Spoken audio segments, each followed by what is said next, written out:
I got into a car accident in Everett and crushed 2 vertebrae in my back. And this was right around the time that Oxycontin was popular. So I went to my primary care doctor and he just started giving me Oxycontin. So I started taking that, and then I started going to a pain specialist to get double prescriptions. And one day I went into my doctor's to get my prescription for one of them, and they were both in the same room. And so they told me that I was cut off, and I didn't even think about it. I didn't even know what dope sick was at that point in time. About 10 hours later, I knew what it was. My buddy was like, well, I can get you something else, and that was heroin. And he got it for me, and that's the first time I did it.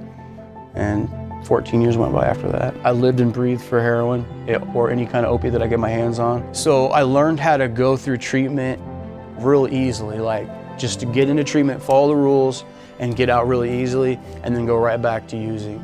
I mean, my whole entire first, probably 9 treatment centers was a countdown to when I could get high again. It's just really easy to go into somewhere, tell them what they want to hear, graduate, get out, and then pull my wool over someone's eyes, until I get caught again. And I just realized that this isn't it. I mean, I'm gonna die.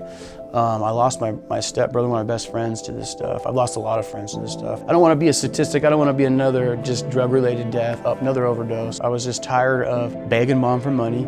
I was tired of never having anything, and the second I had any money, it went to the dope man. I just sat there and I cried. I don't even know why I did it. I've never done this. I picked up the phone and just called treatment and asked if I could come back. I don't even know why I did it.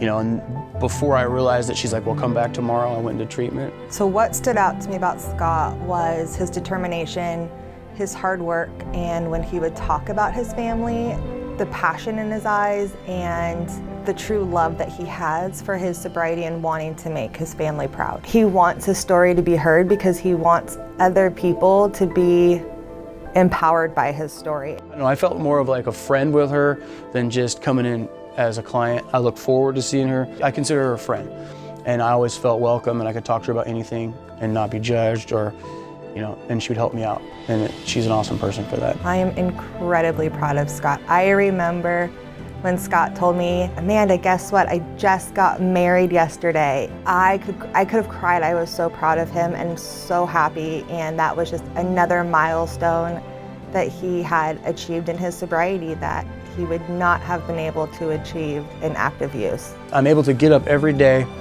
go to work, and do everything. I don't need help from anybody.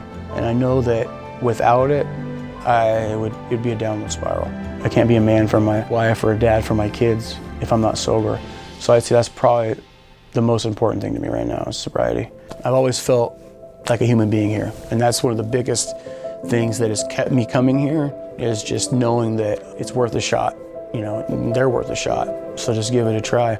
It's the best I can say.